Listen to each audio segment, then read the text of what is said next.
नमस्ते and welcome to simple education. So in this presentation specifically हम जो बात करने वाले हैं कि हेनरी फेल कौन थे उनके बारे में, also the meaning of principles and the quick information about the 14 principles of management.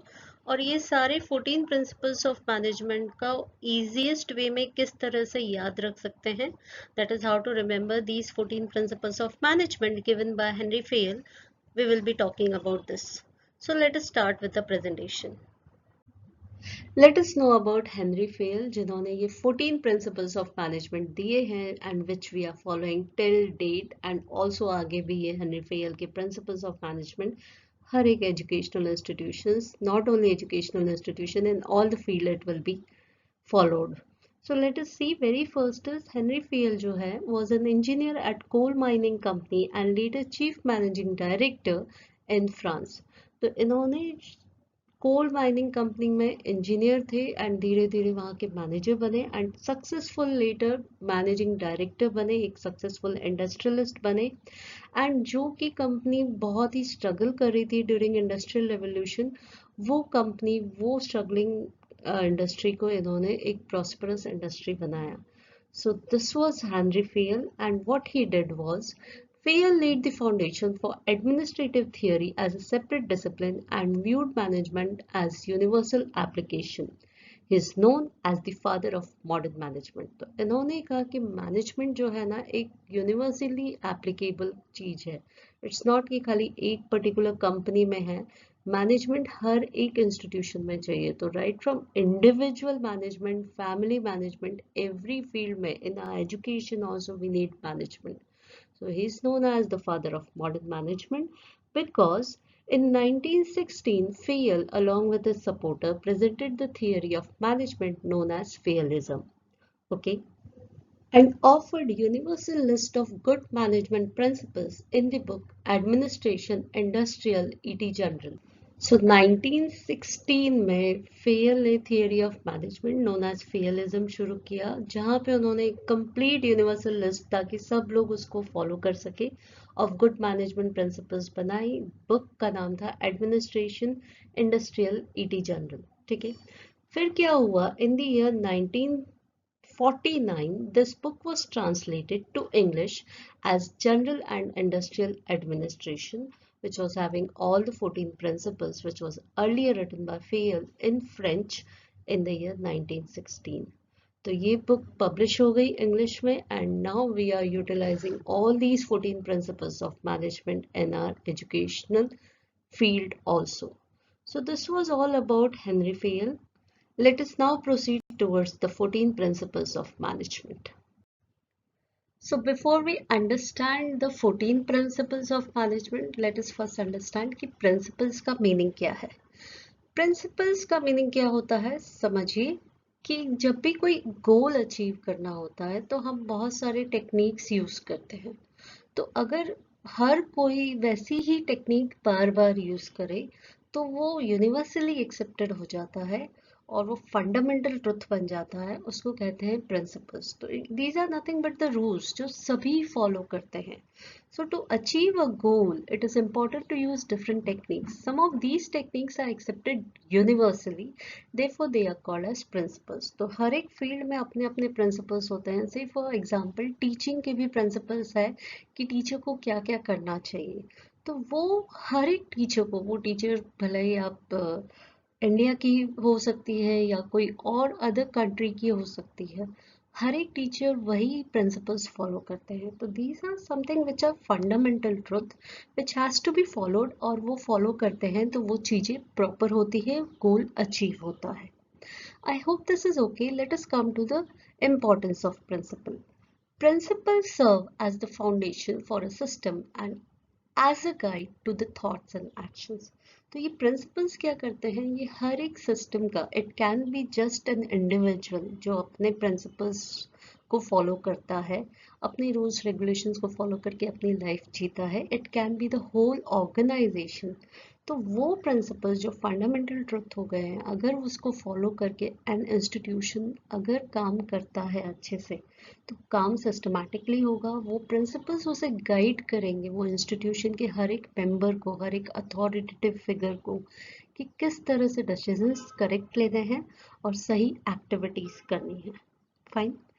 So this was all about principles. Let us understand management principles. Management principles are the statements of fundamental truth based on logic which provides guidelines for managerial decision making and actions. जैसे कि हमने देखा कि बहुत सारे principles होते हैं हर एक फील्ड में, हर एक पर्टिकुलर थियोरी में भी हमने प्रिंसिपल्स देखे होंगे।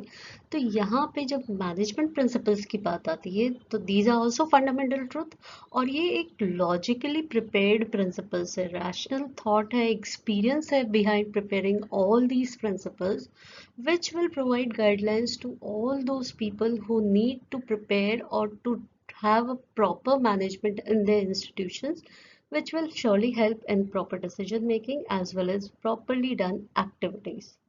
Coming to Fayol's principle. Fayol has identified 14 principles of management.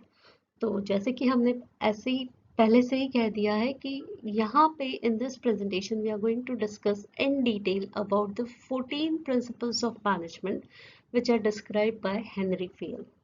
Fine.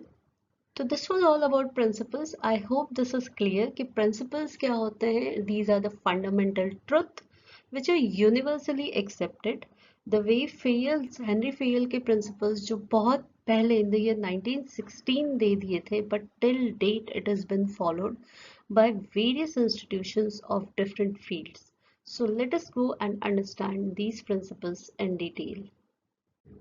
So in this slide we are going to conclude the 14 principles जो आपने सुना होगा अगर आप ये complete presentation देख रहे हो systematically, तो ये सारे 14 principles आपको समझ में आ गए होंगे, I hope. And now we are going to conclude this all 14 principles of management and also understand कि इसको याद कैसे रखा करें, इस all 14 points को किस तरह से याद रखें उसको समझते हैं. So these were the 14 principles of management, right from authority and responsibility. हमने stability of tenure तक की बात की. अब इसको याद कैसे करें?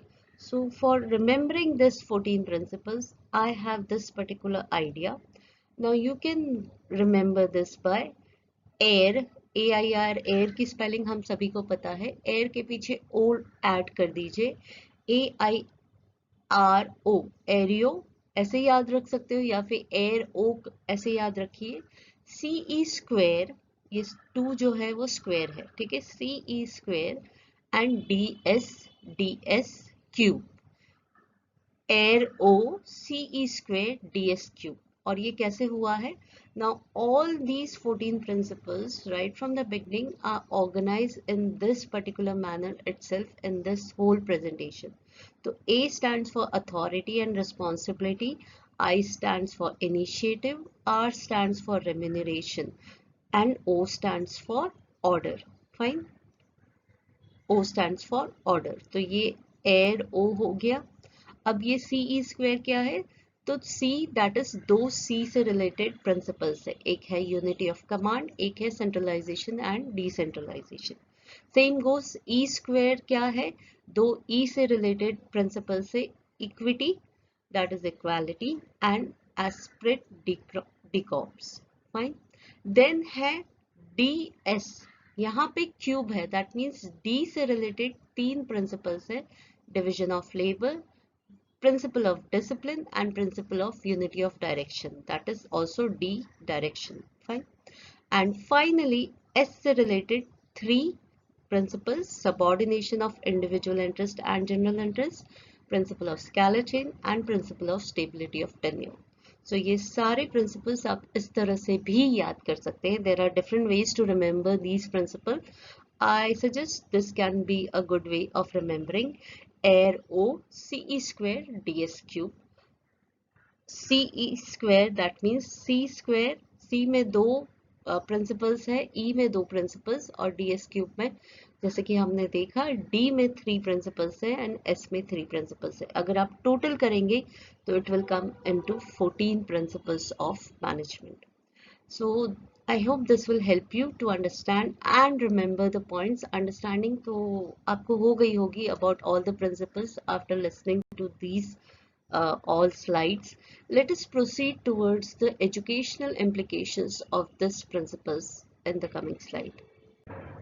So let's now conclude the presentation. In this presentation हमने जो पढ़ा है कि who was Henry Fayol, तो Henry Fayol के बारे में पढ़ा. Also we saw the meaning of principles and we saw the 14 principles of management. Quickly हमने देखी कि वो कौन कौन से 14 principles of management हैं and how to remember these 14 principles वो भी देखा. That is AIRO, AIRO करके बोल सकते हो या फिर AIRO कर सकते हो. CE square, that is C2, मतलब C ट्वाइज आएगा, E भी ट्वाइज आएगा, and DS cube, that is D से रिलेटेड जो टर्म्स है, प्रिंसिपल्स है, वो 3 बार आएंगे. 3 बार आएंगे, that means 3 different D related principles and 3 different S related principles. So I hope this is clear and it will help you to remember these principles. If you want to see further details about the management principles, there are videos which are present in the playlist. Do see these videos. It will help you to understand these principles very clearly. So that's all from my side. Thank you and Namaskar.